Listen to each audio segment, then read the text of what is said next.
నమస్తే, నేను Keshav. Welcome to Suman TV. ఆంధ్రప్రదేశ్లో రాజకీయాలు శరవేగంగా మారబోతున్నాయా? చాలామంది చేస్తున్నటువంటి అంచనాల ప్రకారం డిప్యూటీ సీఎం పదవి చుట్టూనే రాజకీయం మొత్తం నడవబోతుందనేటువంటి సంకేతాలు కనిపిస్తున్నాయి. వాస్తవానికి ఏపీ పాలిటిక్స్లో ఏం జరుగుతుంది? 3 పార్టీలు చట్టాపట్టాలు వేసుకుని ఒకదానికి ఒకటిగా నిలబడుతున్నటువంటి సంకేతాలు బయటికి కనిపిస్తుంటే ఈ ప్రచారం మాత్రం జోరుగా ఎందుకు సాగుతోంది? విశ్లేషించేటువంటి ప్రయత్నం చేద్దాం. మనతో పాటు లలిత్ కుమార్ గారు, అనలిస్ట్ ఉన్నారు. లలిత్ కుమార్ గారు నమస్తే. నమస్తే కేశవ్ గారు.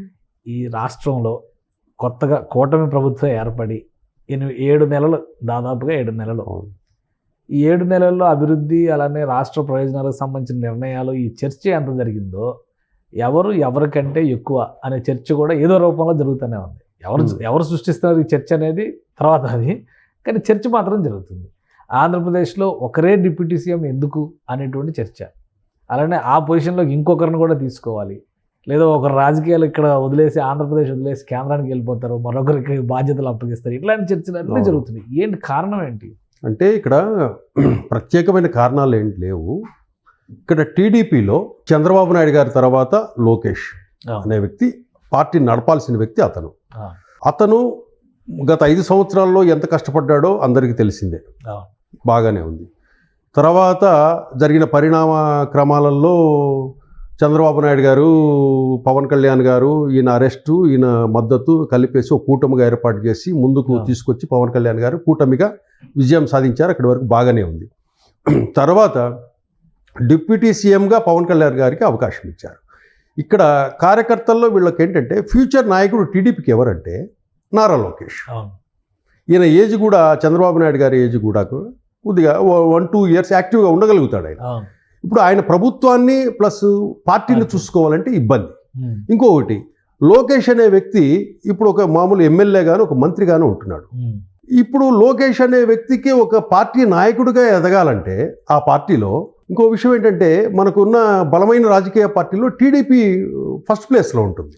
అటువంటి పార్టీకి 40 సంవత్సరాల చరిత్ర ఉన్న పార్టీకి ఒక నాయకుడు కావాలి, భవిష్యత్తు నాయకుడు కావాలంటే కనుక క్యాడర్ అందరికీ అతను ఏదో మంత్రిగా ఉంటేనో ఎమ్మెల్యేగా ఉంటేనే ఆ ఇంపాక్ట్ క్యాడర్లో కనపడదు. కార్యకర్తల్లో కానీ ప్రజల్లో కూడా ఒక ఐడెంటిటీ కావాలి. అప్పుడు ఏం చేస్తారంటే నారా లోకేష్ని కూడా మనం ఒక స్థాయిలో చూసుకోవాలి.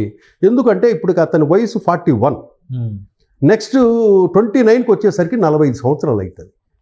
ఇప్పుడు ఈ టర్ములో అతని ఎలివేట్ కాకపోతే పార్టీలో ప్రజల్లోకి మరింతగా అతనికి ఒక ఐడెంటిటీ రాకపోతే కనుక క్యాడర్లో కానీ వీటిలో కానీ యాక్టివ్నెస్ ఉండదు. ఇట్లా చంద్రబాబు నాయుడు గారికి కూడా పార్టీని చూడటము, ప్రభుత్వాన్ని చూడటము ఆయనకు ఇబ్బంది. కాబట్టి ప్రభుత్వాన్ని ఆయన చూసుకుంటే పార్టీ వ్యవహారాలను ఈయన చూసుకునే విధంగా కార్యకర్తలు, ఎమ్మెల్యేలు వీళ్ళంతా కూడా లోకేష్ వైపు చూస్తున్న మాట వాస్తవం.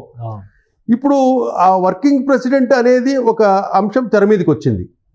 యాక్చువల్గా ఈ వర్కింగ్ ప్రెసిడెంట్ అనేది ఈ టీడీపీ స్ట్రక్చర్లో, పార్టీ స్ట్రక్చర్లో లేదంటున్నారు.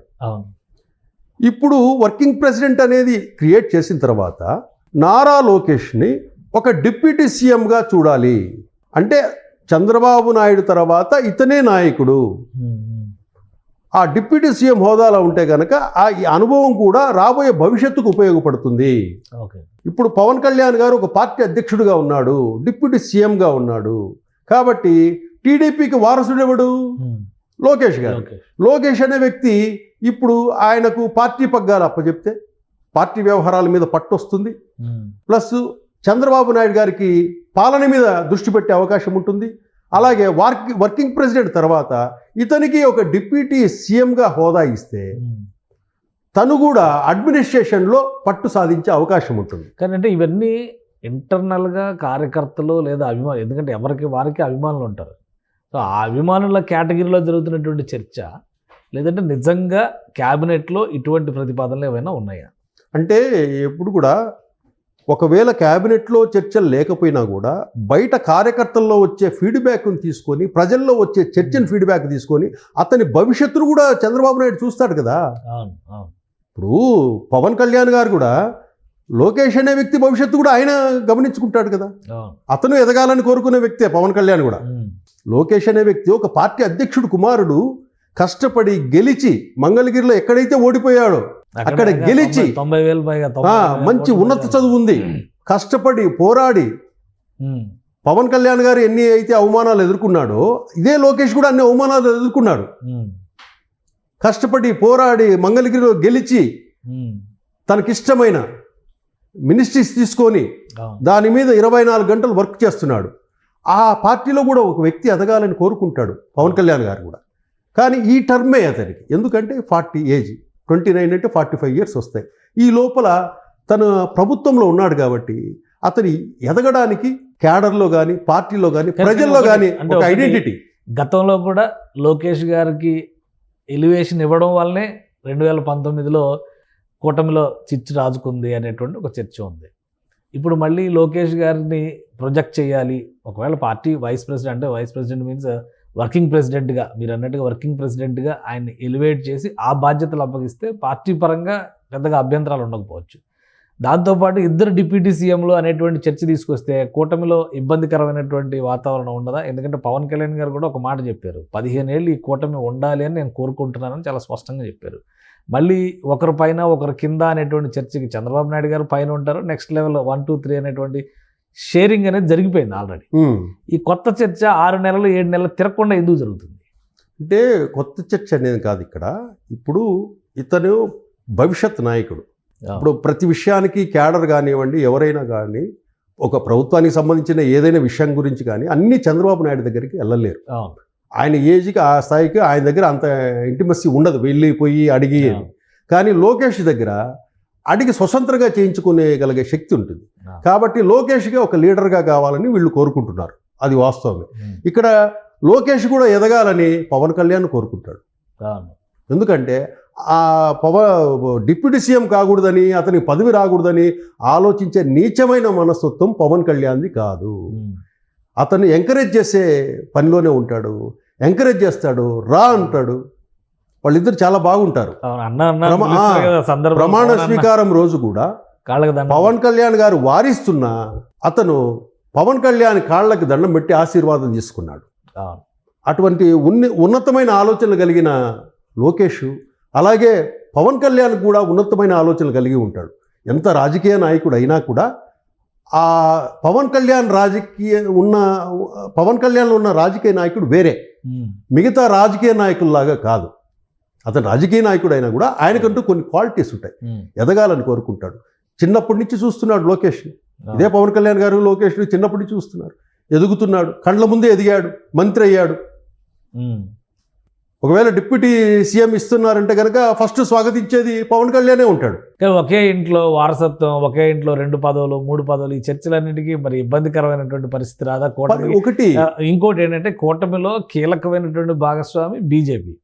కేంద్ర నాయకత్వం లెక్క ప్రకారం చెప్తే ఈ అధికారం అనేది వారసత్వం కాదు, ఎవరికి వ్యతిరేకం, ఫస్ట్ నుంచి వ్యతిరేకం. ఈ ఇష్యూ మీద 2019లో గ్యాప్స్ ఒక రకంగా వచ్చినాయి అనేది ప్రధానమంత్రి గారు ఇక్కడికి వచ్చినప్పుడు స్పీచ్లు కానీ, బీజేపీకి ఇక్కడ పలికినటువంటి సత్కారాలు కానీ ఇవన్నీ చూస్తే మనకు అర్థమవుతుంది. మళ్ళీ ఇంకోసారి అదే తేనె తుట్టిని కదుపుతున్నారా? వారసత్వం అని నీ ప్రతిభను నేను చంపేయడం ఎంతవరకు కరెక్ట్? ఇప్పుడు తన భవిష్యత్ అంతా రాజకీయాల వెంటే నడుస్తున్నాడు లోకేష్.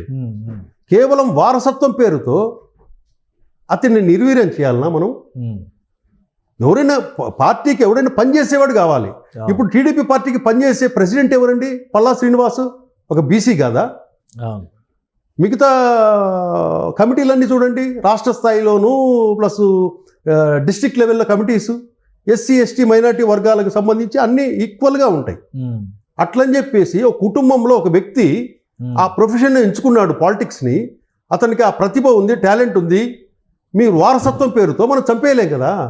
ఇప్పుడు తెలంగాణ ఉంది, తెలంగాణలో 4 ఉన్నారు, కేసీఆర్, కేటీఆర్, కవిత, హరీష్ రావు, 4 పనిచేసేవాళ్ళే, 4 టాలెంటెడ్ పర్సన్సే. అట్లని చెప్పేసి వారసత్వం పేరుతో వీళ్ళందరి భవిష్యత్తును మనం నిర్వీర్యం చేయలేం కదా. ఎలక్షన్స్ లో కేసీఆర్ గారి ఎవరు కూడా ప్రూవ్ చేసుకోవాలి. ఈవెన్ లోకేష్ అయినా కూడా ప్రూవ్ చేసుకున్నాడు కాబట్టి ఈరోజు మంత్రి పదవి తీసుకున్నాడు. కాబట్టి అతనిలో టాలెంట్ ఉంది. అతని టాలెంట్ ఉంది కాబట్టి కేవలము చంద్రబాబు నాయుడు కొడుకు అని చెప్పేసి అతని భవిష్యత్తు లేకుండా మనం చేయాలనుకోవడం అది దుర్మార్గమైన చర్య. అట్లాగే పవన్ కళ్యాణ్ గారు ఉన్నారు. పవన్ కళ్యాణ్ గారితో పాటు వాళ్ళన్న నాగబాబు గారు కష్టపడి పార్టీ కోసం తిరిగాడు, పార్టీ ఉన్నతి కష్టపడ్డాడు. ఈరోజు అతనికి కూడా పార్టీలో ప్రభుత్వంలో ఒక పోస్ట్ ఇస్తున్నారు అని చెప్పి కూడా ఉన్నారు. అధికారికంగా ప్రకటించారు అది. ప్రకటించారు. అంటే ఎవరైనా కూడా వారసత్వం మన కుటుంబంలో కానీ బయట వాళ్ళు కానీ ఎవరు కష్టపడినా కూడా వాళ్లకు మనం సాయం అందించాల్సిందే, పైకి తీసుకురాని చెయ్యి అందించాల్సిందే. కాబట్టి అటువంటి చర్చ ఏముండదు ఇక్కడ. అదే గనక ఒకవేళ లోకేష్ అన్ఫిట్ అయితే గనక ప్రజలే తిరస్కరించేవాళ్ళు కదా. మొన్న అంత మెజార్టీ ఎంతో గెలిపించారు మంగళగిరిలో, ఒక చోట ఓడిపోయాడు మొన్న, అంతకు ముందు ఓడిపోయాడు. అదే కాన్స్టిట్యున్సీలో అంత మెజారిటీతో గెలిపించారంటే అక్కడ ప్రజల మన్ననలు ఎంత పొంది ఉంటాడు అతను చిత్తశుద్ధిని వాళ్ళంతా యాక్సెప్ట్ చేసినట్లే కదా. అటువంటి వ్యక్తిని వారసత్వం పేరుతో మనం కిల్ చేయడం అనేది తప్పు. అటువంటి పని ఆ చర్చ అనేది రాదు. ఎవరు కూడా ఏ వారసత్వం ఉన్నా కూడా టాలెంట్ ఉంటేనే సినిమాల్లో కానీ రాజకీయాల్లో కానీ వాళ్ళు ప్రూవ్ చేసుకుంటేనే ఎదుగుతారు. తర్వాత ఎంత సీఎం కొడుకులైనా, ఇప్పుడు మన దగ్గర సీఎం కొడుకులు ఉన్నారండి చాలా మంది. ఎంతమంది సీఎంలు అయ్యారండి? ఇదే జగన్మోహన్ రెడ్డి సీఎం కావడానికి ఎంత కష్టపడ్డాడు. వాళ్ళ నాన్న సీఎంగా ఉన్నా కూడా తను సీఎం కావడానికి రోడ్ల వెంటనే కొన్ని వేల కిలోమీటర్లు తిరిగాడు. తిరిగి తిరిగి తిరిగి సాధించాడు. తర్వాత వచ్చిన రిజల్ట్స్ దాని గురించి అది పక్కన పెట్టేద్దాం. ఎట్లయినా సాధించుకున్నాడు ఆయన. అంత కష్టపడ్డాడు కాబట్టి ప్రజలు అతనికి లాస్ట్ టైం 151 ఇచ్చారు, ఒక అవకాశం ఇచ్చారు. అతను దాన్ని సద్వినియోగం చేసుకోలేదు. ఇదే లోకేష్ ఇప్పుడు కష్టపడి ఎమ్మెల్యే అయ్యాడు, మంత్రి అయ్యాడు కాబట్టి వాళ్ళది ఆ పార్టీకి సంబంధించిన వారసుడు కాబట్టి ఆ వారసుడికి ఈ టైంలో ఒక క్రియేషన్, ఒక ఎలివేషన్, ఒక ఉన్నతమైన, ఇప్పుడు ఆల్రెడీ జాతీయ ప్రధాన కార్యదర్శిగా ఉన్నాడు. అది పెద్ద పోస్టు, పెద్ద పోస్ట్, 2 టర్ములు ఉన్నట్లు అది పెద్ద పోస్టు. కానీ కార్యకర్తలు, ఎమ్మెల్యేలు వీళ్ళంతా ప్రజలంతా ఏం చేస్తారంటే ఒక ఉన్నత స్థానంలో చూడాలి లోకేష్ను. అంటే కనుక ఒక వర్కింగ్ ప్రెసిడెంట్గా వాళ్ళ నాన్న చూసుకోలేడు కాబట్టి, పాలన చూసుకోలేడు, పార్టీని అంటే ఇప్పుడు మంత్రివర్గ మార్పులు ఉంటాయి. ఇందాక మీరు అన్నట్టుగా నాగబాబు గారి ఎంట్రీ ఉంది సంక్రాంతి తర్వాత అంటున్నారు.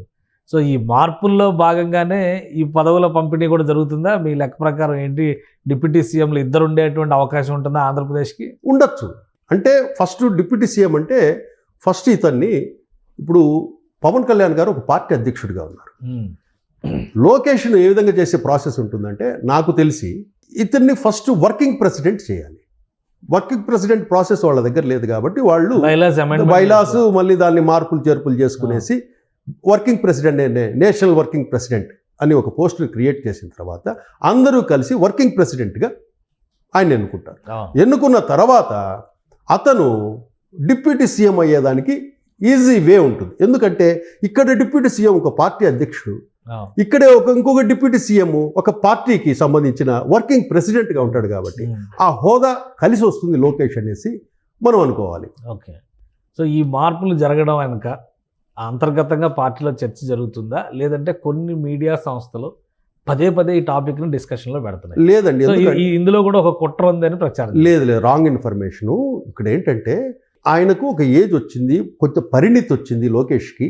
తను కష్టపడ్డాడు, 5 ఏళ్ళు కష్టపడ్డాడు, ప్రూవ్ చేసుకున్నాడు, ఒక ఎమ్మెల్యేగా గెలిచి వచ్చాడు. అతనికి భవిష్యత్తు ఆ పార్టీలోనే. ఈ 5 సంవత్సరాల అధికారంలో ఉంటారు కాబట్టి ఆయనకు కావలసినంత ఎలివేషను ఆయన ఒక నాయకుడిగా ప్రజెంట్ చేయాలి కదా. ప్రజలకు ప్రజెంట్ చేయాలి, కార్యకర్తలకు ప్రజెంట్ చేయాలి, ఎమ్మెల్యేలకు ప్రజెంట్ చేయాలి కదా.